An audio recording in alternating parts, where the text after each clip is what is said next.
Assalamualaikum warahmatullahi wabarakatuh. Bismillahirrahmanirrahim. Alhamdulillahilladzi bi ni'matihi tatimmus shalihat. Ashhadu an la ilaha illallah wahdahu la syarikalah. Wa ashhadu anna Muhammadan abduhu wa rasuluh. Allahumma salli wa sallim wa barik ala Muhammad wa ala alihi wa sahbihi wa mawalah, amma ba'd.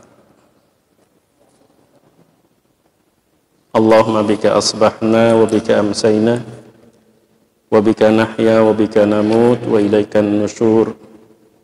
Asbahna wa asbahal mulku lillahi rabbil alamin. Allahumma inna nas'aluka khaira hadzal yawm, fathahu wa nasrahu wa nurahu wa hudahu wa barakatahu.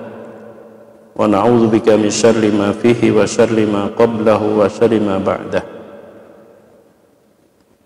Yaqulu subhanahu wa ta'ala, a'udzu billahi minasy syaithanir rajim. Ya ayyuhalladzina amanu taqullaha wa qulu qawlan sadida.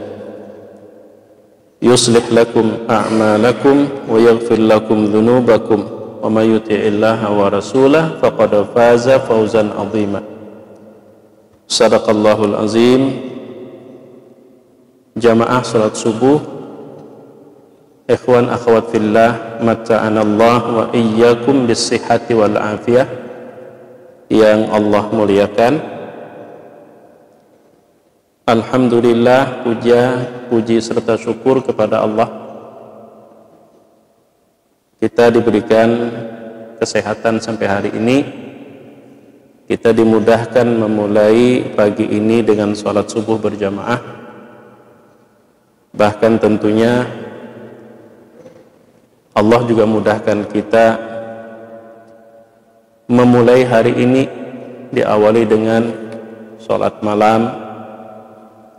Demikian juga sholat fajar, sunnah fajar. Lalu kemudian Allah masih ringankan hati kita untuk tetap bertahan, menjadikan waktu yang Allah berikan bernilai kebaikan.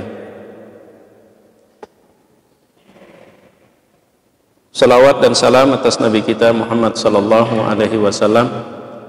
Semoga selalu Allah limpahkan juga atas keluarga, sahabat, dan pengikut beliau sepanjang zaman. Ikhwan dan akhwat fillah rahimakumullah. Mohon izin ulun buka masker karena ulun lihat mikrofonnya udah pakai masker ya. Jadi ulun buka karena ini udah pakai masker. Supaya suaranya juga agak sedikit jelas. Seorang murid Imam Al-Ghazali, dia bercerita sebagaimana yang tertera pada pengantar buku yang sedang ulun pegang. Buku yang berjudul Ayyuhal Walad, kumpulan nasihat Imam Al-Ghazali saat diminta oleh salah seorang murid yang sudah bertahun-tahun ngaji dengan beliau, dengan berbagai karya tulis yang telah dipelajari mulai yang kecil sampai yang besar. Permintaan si murid di sini digambarkan sederhana sekali. Apa kata si murid? Wal ana yanbaghi li an a'lama ayya naw'iha yanfa'uni ghada wa yu'annisuni fi qabri. Saking banyak yang udah didapat dari Imam Al-Ghazali, dia mikir, sekarang sudah seharusnya aku mengetahui mana yang bakalan bermanfaat buatku besok dan yang akan menemaniku di kubur. Wa ayyuha la yanfa'uni hatta atrukah, dan mana yang enggak terlalu banyak manfaatnya sehingga aku tinggalkan. Kama qala Rasulullah sallallahu alaihi wasallam, sebagaimana Rasul sallallahu alaihi wasallam bersabda dalam sebuah ungkapan doa, Allahumma inni a'udzubika min ilmin la yanfa'. Ya Allah, aku berlindung kepada Engkau dari ilmu yang gak berguna. Dan dari sebuah doa tersebut menyadarkan kita harus bijak memilah dan memilih, karena yang kita pakai itu waktu, umur yang cuma dikasih Allah satu kali. Maka Imam Al-Ghazali pun setelah si murid itu bertanya, wahai guru, agar bisa ini jadi semacam buku saku yang bisa dibawa kemana-mana. Akhirnya Imam Al-Ghazali pun menulis beberapa pesan yang kemudian jadilah sebuah buku kecil yang berjudul Ayyuhal Walad, wahai anakku. Nah, di antara nasihat Imam Al-Ghazali, Ayyuhal Walad min jumlati ma nasaha bihi Rasulullah sallallahu alaihi wasallam ummatahu qauluhu alaihi salam. Anakku, di antara nasihat yang disampaikan Rasul kepada umatnya, alamatu i'radillahi ta'ala 'anil abdi ishtighaluhu bima la ya'ni. Tanda, bahasa Banjarnya pancirian, bahwa Allah itu berpaling dari seorang hamba. Tandanya adalah ketika si hamba itu sibuk dengan sesuatu yang gak berguna buat dia. Itu tanda, wahai anakku.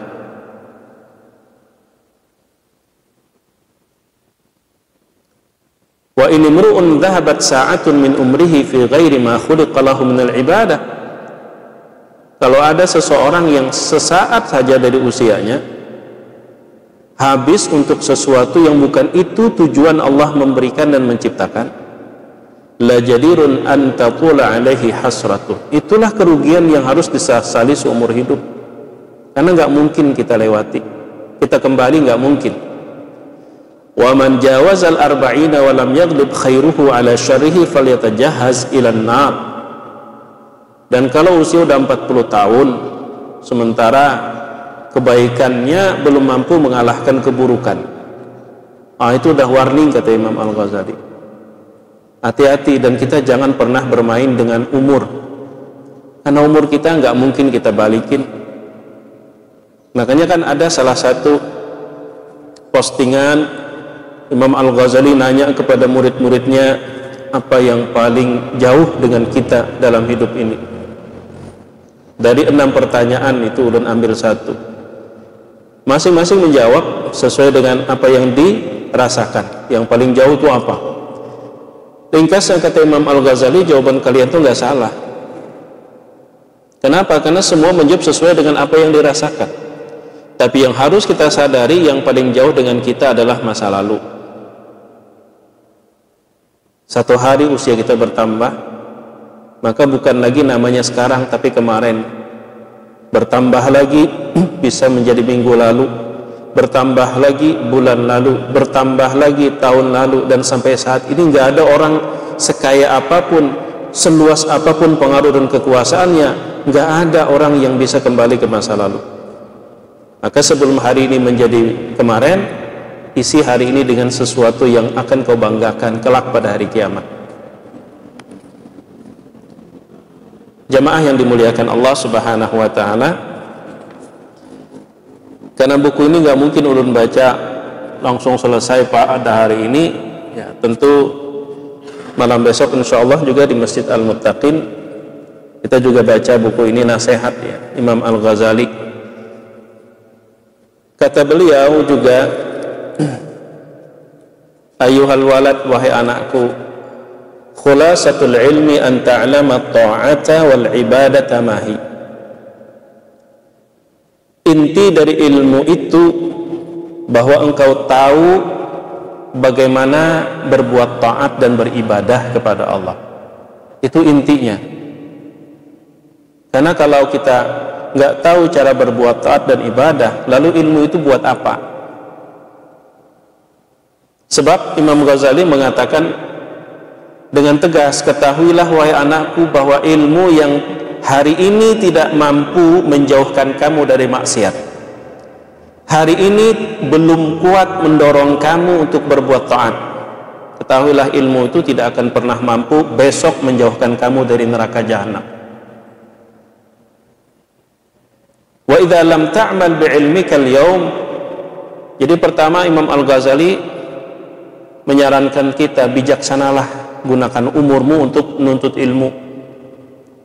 Ilmu yang mana? Ilmu yang bisa membuat kamu berhenti bermaksiat. Ilmu yang mampu mendorong kamu untuk semakin dekat kepada Allah. Dan kalau dapat, apa kata Imam Al-Ghazali? Wa idza lam ta'mal bi'ilmika al-yawm. Kalau udah dapat ilmunya itu, jangan nunggu besok. Jangan pernah kita bermain-main dengan umur. Banyak orang-orang di sekitar kita, apalagi di musim pandemik seperti ini, kematian itu selalu menjadi sorotan. Lalu kesannya banyak, luar biasa. Walaupun sebenarnya sebelum pandemik pun yang meninggal juga banyak, cuma nggak pernah disorot. Sebabnya pun juga nggak pernah dicari tahu, diurus oleh keluarga masing-masing. Tapi pelajaran buat kita, hikmah buat kita, ini ngingatin kita tentang kematian. Salah satu hikmah pandemik, dulu orang meninggal nggak diberitakan, jadi seakan-akan dalam sehari itu cuma 1-2 orang yang meninggal. Dan itu tidak cukup membuat kita sadar bahwa kita pun akan sampai waktunya. Lalu hari ini karena pandemik yang meninggal dunia, apalagi alumni rumah sakit, itu sesuai protokol, kemudian juga dimakamkan di tempat yang khusus, lalu ngumpul terkesan banyak, sehingga itu yang tentu seharusnya menyadarkan kita. Jangan-jangan berikutnya giliran kita. Nah, kalau udah dapat ilmunya, kata Imam Al-Ghazali, wa idza lam ta'mal bi'ilmika al-yawm, kalau hari ini belum kau amalkan, wa lam tudarikil ayyamal madiyah, dan kau tidak perbaiki masa lalumu, taqulu ghadan yaumal qiyamah, pasti besok hari kiamat lu pasti ngomong, lu pasti mohon, farji'na na'mal sholiha, ya Allah kembalikan kami ke dunia. Ini kalau udah di akhirat, jangankan orang yang rajin jangankan orang yang suka maksiat, orang yang rajin ibadah saja pasti nyesal. Orang yang banyak sedekahnya saja pasti nyesal. Nyesalnya kenapa? Kalau yang suka sedekah, kenapa cuman segitu gua sedekah? Kalau tahu bakalan begini gua tambah. Yang suka puasa sunnah, yang rajin sholat sunnah pun pasti nyesal. Kenapa cuman segitu sholatku? Kenapa aku tidak lebih rajin lagi? Itu orang yang rajin ibadah saja nyesal, karena masih merasa belum maksimal. Apalagi orang yang maksiat. Dan ketika itu fayuqal, permohonanmu akan dijawab. Ya ahmaq, anta min hunaka taji. Orang bodoh, lu nggak sadar lah, nggak sadar ya, lu kan datang dari dunia, lu minta balikin ke dunia, terus kemarin ngapain saja di dunia? Kalau lu bukan datang dari dunia, boleh lalu minta balikin ke dunia buat beramal soleh. Tapi lu lupa ya, lu kan datang dari sono, terus sekian tahun di sana ngapain? Nah, itu pasti seperti itu, kata Imam Al-Ghazali. Karena itu, kata Imam Al-Ghazali, ketahuilah bahwasanya inti dari ilmu itu bahwa engkau paham, tahu bagaimana cara taat dan ibadah kepada Allah. Karena itu ketahuilah, biar ulun baca terjemahnya saja supaya kita banyak dapatnya. Karena kalau sambil ulun baca bahasa Arabnya, ya tentu berbagi waktu. Ketahuilah bahwasanya taat dan ibadah itu ketika kita ngikuti aturan Allah, baik bentuknya perintah maupun bentuknya larangan, ucapan maupun perbuatan, ngikuti aturan Allah. Kalau Allah suruh, kerjakan. Kalau Allah larang, tinggalkan, baik itu ucapan maupun perbuatan. Maksudnya kata Imam Al-Ghazali, setiap apapun yang kau ucapkan atau kamu lakukan atau kamu tinggalkan, itu karena tunduk dengan aturan Allah dan Rasul. Itulah hakikat seorang hamba. Itulah hakikat dari makna la ilaha illallah. Aku hanya tunduk dengan Allah. Aku hanya patuh dengan aturan Allah. Tapi apa betul kita udah maksimal menjadi hamba Allah? Mari kita runut. Disuruh sholat, kita sholat karena kita patuh dengan aturan Allah. Disuruh puasa, kita kerjakan karena puasa aturan Allah. Nafsu kita saat itu ngomong, jangan, lu lapar. Enggak, aku kan hamba Allah, aku puasa. Disuruh bangun malam kita. Tapi ada hal yang kita sulit untuk menjadi hamba Allah, di mana sikap kita tidak tunduk dengan aturan Allah, tapi tunduk dengan nafsu,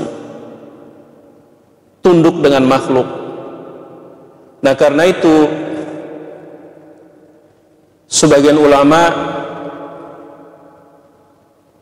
menjadikan dua istilah. Kalau tunduk dan kepatuhan kita kepada Allah menyangkut organ zahir, mereka sebut dengan mujahadah. Mengontrol perbuatan zahir kita agar tunduk dengan aturan Allah. Itu namanya mujahadah. Seperti yang ulun sebutin tadi. Dalam mujahadah kita menjadi hamba Allah. Tapi ketika menyangkut hal yang lain yang disebut dengan riyadhah, ini istilah. Riyadhah itu adalah mengontrol batin kita agar juga tunduk dengan aturan Allah. Sering kita tak mampu. Pikiran kita, perasaan kita, emosi kita bukan tunduk dengan aturan Allah, tapi diatur oleh makhluk. Masa cerita singkat, beberapa hari yang lalu ulun nengok anak di pesantren. Namanya dunia pesantren tentu kaya dengan persoalan-persoalan anak-anak seusia santri. Mereka dilatih hidup dengan lingkungan dan komunitas yang multi dan majemuk. Di sana datang anak-anak itu dari berbagai daerah dengan kebiasaan yang berbeda. Apa kata anak? Bah, bolehlah ulun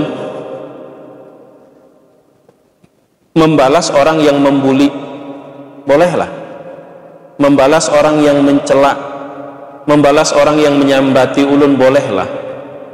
Nah, membuli, ngejek menurut pian baik apa buruk? Jelek, bah. Lalu bila pian balas, apa bedanya pian dengan orang itu? Ketika membuli, mengejek itu tercela, maka kalau kita balas dengan sikap yang sama, apa yang membedakan kita? Itu satu, nak. Yang kedua, saat kita dibuli, saat kita diejek, ejekan itu kan datang dari perilaku makhluk yang bernama teman manusia. Ejekan itu kan memancing emosi kita. Saat itu Allah nyuruh kita apa? Allah nyuruh kita sabar. Perbuatan dia nyuruh kita marah. Yang kita ikuti perintah Allah atau perbuatan dia? Kalau kita marah, berarti kita bukan hamba Allah. Kenapa? Karena hati, pikiran, perasaan kita dikontrol oleh perbuatan dia, bukan tunduk dengan peraturan Allah.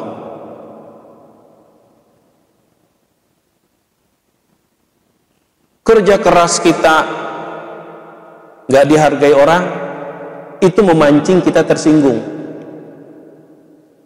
Tapi Allah perintahkan kita apa? Wa ma umiru illa liya'budullaha mukhlishina lahuddin. Gak usah dipikirin, kata Allah, lu kan berbuat beramal karena aku, maka ganjaranmu sama aku, bukan sama dia. Tapi perbuatan dia mancing kita tersinggung, mancing kita ngambek. Sekarang perasaan kita tunduk dengan aturan Allah atau ngikuti dan diatur oleh perbuatan dia?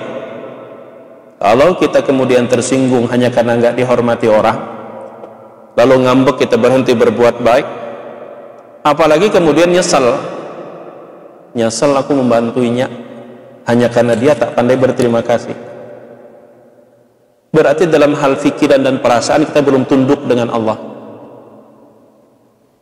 Dan itu sering sikap kita bukan diatur oleh Allah, tapi dikendalikan oleh anak-anak yang kebetulan berbuat salah. Ego kita marah, padahal Allah suruh bimbing dia kan anak-anak. Bimbing dia, bukan marahi dia, bimbing, nasihat.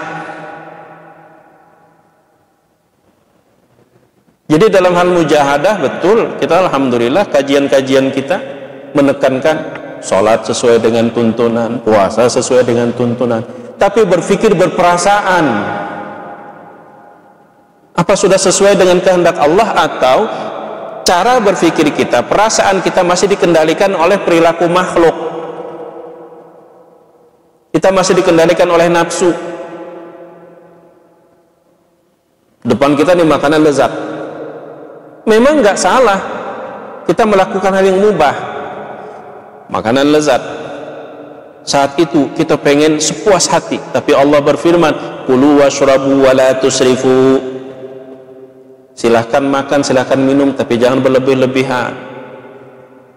Dan saat itu kita sepuas keinginan hati sampai susah berdiri, berarti kita masih dikendalikan oleh nafsu.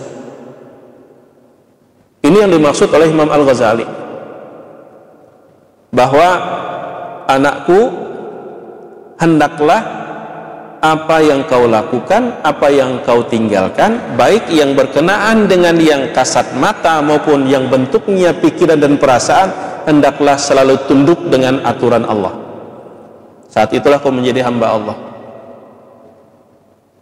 Lihat sesuatu yang janggal dan kita belum tahu persis bagaimana persoalan itu sebenarnya, kadang kesombongan kita, kadang keegoan kita menyeret kita untuk berpikir negatif. Tapi Allah saat itu nyuruh kita bagaimana? Buruk sangka atau baik sangka dulu, kemudian lalu kita lakukan tindakan tabayun. Kita kadang-kadang belum apa-apa udah mikirnya hal sesuatu yang negatif. Berarti pikiran kita, perasaan kita dikendalikan oleh apa yang kita lihat, apa yang kita dengar. Makanya jamaah yang dimuliakan Allah Subhanahu wa ta'ala, di musim seperti ini luar biasa. Banyak sekali pelajaran yang harus kita ambil. Kita diperintahkan jaga kesehatan fisik, ya, tapi kita juga harus perhatikan kesehatan batin. Jika hari ini rongga mulut dan pernapasan kita jaga betul, jangan sampai masuk sesuatu yang akan merusak kesehatan kita. Bahkan sebelum masa pandemik kita sudah melakukan hal itu, walaupun tak pakai masker. Kita sadar apa yang kita makan, apa yang kita hirup itu akan berpengaruh terhadap kesehatan fisik. Dan apa yang masuk melalui pernapasan dan melalui rongga mulut kita itu terbagi kepada 3. Yang pertama yang membahayakan terhadap organ tubuh, ya, misal kayak racun dan sebagainya. Yang kedua yang bisa membuat kita sehat, vitamin, protein yang seimbang, buah-buahan dan sebagainya. Dan yang ketiga yang semacam dia tidak berpengaruh terhadap kesehatan kita, ya seperti kita jajan-jajan biasa lah. Tapi yang ketiga ini pun bagi orang-orang tertentu disarankan untuk tidak dimakan. Seperti gula. Kalau udah orang sudah gula darahnya tinggi dan seterusnya. Seperti hipertensi. Kalau orang udah darah tinggi harus diatur. Yang bagi orang yang enggak punya keluhan seperti itu, dia enak saja makan gula, garam dan sebagainya. Kita jaga. Kenapa? Karena kita ingin sehat. Karena yang masuk melalui rongga mulut dan pernapasan kita, ada yang bisa membuat kita semakin sehat, ada yang membuat kita jatuh sakit, ada yang tidak berpengaruh bagi kita, walaupun berpengaruh bagi orang lain. Maka batin kita pun juga sama. Yang kemudian berlanjut kepada perilaku. Akses masuk yang membuat batin kita bisa semakin sehat, bisa jatuh sakit, atau ada hal-hal yang sebenarnya bagi orang nggak apa-apa, tapi bagi kita berbahaya, itu adalah apa yang kita lihat, apa yang kita dengar. Aksesnya mata dan telinga. Ada yang tidak layak kita lihat dan kita dengar. Kalau kita dengar dan kita lihat, kita sakit batin kita. Karena itu Allah menyamakan dalam Al-Quran, samma'una lil kadhibi akkaluna lis-suht. Orang yang suka mendengar sesuatu yang bohong, itu sama dengan orang yang suka makan sesuatu yang merusak organ tubuhnya, sesuatu yang haram. Sama-samanya di mana? Itu membuat sakit. Maka kalau kita sangat peduli sekali dengan apa yang masuk ke rongga mulut dan pernapasan, kenapa kita tidak terlalu peduli dengan apa yang kita lihat dan apa yang kita simak? Makanya Allah mengatakan dalam Al-Quran, وَلَا تَقْفُ مَا لَيْسَ لَكَ بِهِ عِلْمٍ إِنَّ السَّمْعَ وَالْبَصَرَ وَالْفُؤَادَ كُلُّ أُولَئِكَ كَانَ عَنْهُ مَسْئُولًا. إِنَّ السَّمْعَ pendengaran, wal basar. Salah satu bukti bahwa pendengaran, penglihatan itu berdampak terhadap mental kita. Bahkan manusia mulia selevel Rasul pun, Rasulullah kalau udah pengen ketemu dengan sahabat, beliau sering berucap, hendaklah jangan ada di antara kalian yang menyampaikan kabar yang kurang enak tentang yang lain kepada aku, karena uhibbu an alqakum wa ana salimul qalb. Aku pengen ketemu kalian hatiku lapang. Karena apa yang kita dengar itu berpengaruh terhadap mental, perasaan. Apalagi kalau itu mutlak akan membuat mental kita sakit. Maka lihatlah, dengarlah objek-objek, materi-materi yang bisa membuat batin kita sehat. Makanya seorang sahabat Rasul yang bernama Mu'adz bin Jabal, sebagaimana riwayat dari Abdullah bin Mubarak dari Khalid bin Ma'dan, dan itu disebutkan oleh Imam Al-Ghazali di ujung bukunya Bidayatul Hidayah dalam sebuah hadis yang cukup panjang. Kata Khalid bin Ma'dan, gara-gara hadis ini tidak ada seorang pun yang ku ketahui yang melebihi Mu'adz bin Jabal dalam hal fokus konsentrasinya baca Al-Quran. Kenapa? Nggak pengen dengar macam-macam, nggak pengen lihat macam-macam. Sebab apa yang dilihat, apa yang didengar itu akan berpengaruh terhadap emosi kita, berpengaruh terhadap mental kita. Bahkan Imam Syafi'i pun pernah negur. Apa kata Imam Syafi'i kepada seseorang yang menyampaikan, wahai guru, ada seseorang yang ngata-ngatai engkau. Apa kata Imam Syafi'i? Kalau betul yang kau sampaikan, lalu aku tahu dan mendengar dan jadi tahu, engkau berarti adu domba aku dengan dia. Tapi kalau salah yang kau sampaikan, kau telah memfitnah dia. Kita punya teman kita ini tanpa sepengetahuan kita ngejelekin kita di belakang kita, dan kita nggak tahu, nggak masalah, ketemu dengan dia pun masih nyaman. Kita nggak ngedengar, kita nggak tahu, tapi kemudian mendengar lalu tahu, sedikit banyaknya pasti punya perasaan. wah ini orang ternyata kukira selama ini baik. Coba kalau nggak tahu, nggak ada perasaan seperti itu. Maka itu bijaksanalah kita menyimak sesuatu, melihat sesuatu, karena itu akses yang bisa membuat batin kita ini sehat atau sebaliknya. Makanya Rasulullah SAW beliau dengan secara garis besar ya, min husni islamil mar'i tarkuhu ma la ya'ni. Salah satu tanda kalau keislaman seseorang itu baik, dia nggak peduli dengan sesuatu yang nggak manfaat buat dia. Dia nggak peduli. Kenapa? Ya tadi, mungkin memang dia tidak membuat batin orang pada umumnya sakit, tidak membuat batin orang pada umumnya bermasalah, tapi bagi kita imun batin kita tak siap, maka jadi bermasalah. Maka dari itu riyadhah, pembinaan batin ini juga perlu.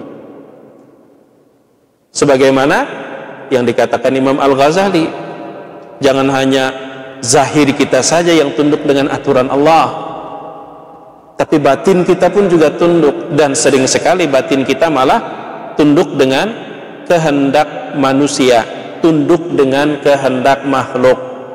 Orang cuman manggil kita yang udah padahal 2 kali haji, ketinggalan tetel hajinya, kita udah ngambek, berarti kita bukan hamba Allah.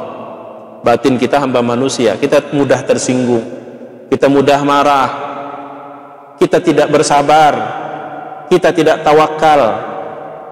Itu masalah-masalah yang tak kasat mata, yang kemudian biasanya kelihatan pada perilakunya tersinggung, ngambek, marah, mencaci, merasa dihina, balik menghina. Seakan-akan batin kita nggak pernah tunduk dengan aturan Allah. Padahal tahajudnya Masya Allah, padahal sholatnya luar biasa, padahal puasanya luar biasa. Nah, jadi mari kita benahi sisi itu. Dengan cara apa?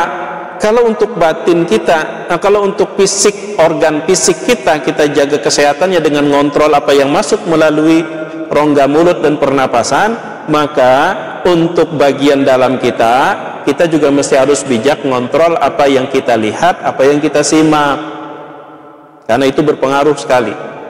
Kalau yang udah jelas-jelas itu bakalan bikin batin kita sakit. Makanya kan ada hal-hal yang tak boleh kita lihat, ada hal-hal yang tak boleh kita dengar, ada hal-hal yang mesti kita lihat, ada hal-hal yang mesti kita dengar, ada hal-hal yang boleh kita lihat, boleh kita dengar. Kalau hal-hal yang sudah jelas tidak boleh kita lihat, kalau kita lihat itu pasti bikin batin kita sakit. Demikian juga yang kita simak. Tapi kalau hal-hal yang boleh kita lihat, boleh kita simak, di situ pun kita dituntut bijak. Kalau imun batin kita nggak kuat, makanya ini berujung kepada apa yang terjadi itu pasti terjadi. Apa yang terjadi ujian dari Allah. Ada hal yang baik, ada yang buruk, itu sudah ditentukan oleh Allah.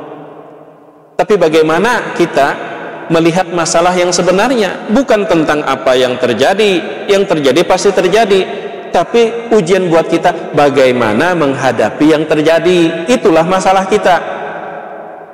Masalah kita tuh adalah dalam diri kita. Rasul sudah mengisyaratkan orang beriman itu punya mental yang luar biasa. Hanya orang beriman yang punya. Orang beriman itu kalau ditimpa oleh sesuatu yang baik, masalah dia adalah sikap dia, maka dia sambut dengan syukur. Kalau yang dia hadapi sesuatu yang pahit, dia mampu mengatasi masalah. Bukan yang pahit dibikin menjadi manis, yang pahit tetap pahit, dan itu sudah aturan Allah. Tapi dia mampu mengatasi masalah yang ada dalam dirinya sehingga dihadapi dengan sabar. Karena di alam semesta ini udah ditentukan oleh Allah, ini terjadi seperti ini manis, ini terjadi seperti ini pahit. Ujian buat kita bagaimana batin kita tunduk dengan keinginan Allah, dan itu masalah kita. Makanya kalau hal yang baik kita sambut dengan syukur, dia semakin baik. Hal yang pahit buat kita, kita sambut dengan sabar, menjadi baik buat kita. Tapi kalau kita salah bersikap, yang baik terjadi pun salah kita mensikapinya, jadi buruk. Apalagi udah pahit, lebih dari awal udah pahit, kita keliru, semakin dia buruk. Jadi masalah kita itu sebenarnya bukan tentang apa yang terjadi di sekitar kita, tapi masalah utama kita adalah bagaimana kita mensikapi apa yang terjadi, dan itu lebih sering menyangkut bagian dalam diri kita. Jamaah yang dimuliakan Allah Subhanahu wa Ta'ala, udah hampir jam 5:30. Barangkali ini dulu yang dapat ulun sampaikan, banyak sekali materinya sebenarnya. Jadilah hamba Allah seutuhnya, tidak hanya organ zahir kita yang tunduk dengan aturan Allah, tapi juga organ dalam kita. Dan ulun ingin menitipkan pesan sebelum ulun tutup tausiah pada pagi hari ini, tentang satu fenomena yang kita mesti harus semakin serius menghadapinya di musim pandemik, tentang apa yang dilihat, apa yang didengar. Anak-anak kita sebelum musim pandemik, mereka belajarnya langsung tatap muka. Ketika itu pun kita kadang-kadang sulit kontrol kedekatannya dengan internet, kedekatannya dengan handphone. Saat itu saja kita sudah sulit kontrol. Sementara kita orang dewasa saja yang punya filter untuk memilah dan memilih, kadang-kadang kalah menentukan sikap yang baik. Kadang-kadang kita tak mampu apa yang harus kita sikapi tentang objek seperti ini. Lalu bagaimana dengan anak-anak kita yang filternya itu adalah kita? Saat belum ada regulasi saja kita sudah kewalahan, apalagi mereka sepertinya punya hak untuk difasilitasi belajar dari jauh, daring, dalam jaringan. Maka kita mesti harus ekstra. Dan perlu kita ketahui, wawasan bisa diperluas melalui sistem jarak jauh, tapi akhlak tidak mungkin ditanamkan kecuali kalau langsung tatap muka. Akhlak, maka kita sebagai orang tua, tugas utama kita dikembalikan. Karena mendidik anak itu sebenarnya tugas orang tua, dikembalikan. Kita memang tidak mungkin hadir untuk anak kita setiap saat, karena kita punya kesibukan. Tapi kita berusaha hadir saat mereka memerlukan, dan kita harus tahu pandai kapan mereka perlu kita. Untuk setiap saat nggak mungkin kita punya kesibukan, harus kerja, bahkan kita harus tambah kerja. Kenapa? Karena biaya bertambah, menyediakan ini, menyediakan itu. Alhamdulillah Masjid Muhajirin menyediakan wifi gratis buat anak-anak yang nggak bisa beli paket data. Cuman ulun ngusulin santri-santri di sekolahan ulun masih banyak yang nggak sekedar nggak bisa beli paket data, nggak punya HP, malah nggak punya HP. Makanya kami harus siasati, nggak bisa dipaksakan. Yang ada beberapa anak yang memang kebetulan tetangga sebelah, ya walaupun ini ikut wifi di rumah ulun, sediakan laptop yang kemarin 2 tahun yang lalu ulun sampaikan kepada jamaah yang digunakan untuk ujian online, ulun siapkan. Tapi yang jauh nggak mungkin karena mengumpulkan massa juga. Akhirnya kita sedemikian rupa mensiasati. Jadi ini menjadi PR buat kita. Tapi yang terpenting adalah tetap kita awasi mereka. Kita yang tua saja bisa salah memilih sikap, apalagi mereka. Dan internet itu seperti dunia yang tanpa batas. Semuanya ada di sana. Semuanya ada. Jangan sampai anak-anak kita gara-gara seperti itu wawasannya luas tapi moralnya jadi rusak akibat apa yang dilihat dan apa yang didengar. Ini yang ingin ulun sampaikan tadi terakhir. Salah hilapnya mohon maaf. Terima kasih atas waktu dan kesempatannya. Jazakumullahu khaira. Salah hilap sekali lagi mohon dimaafkan dan mohon diingatkan. Subhanakallahumma wabihamdika asyhadu an la ilaha illa anta astaghfiruka wa atubu ilaik. Wassalamualaikum warahmatullahi wabarakatuh.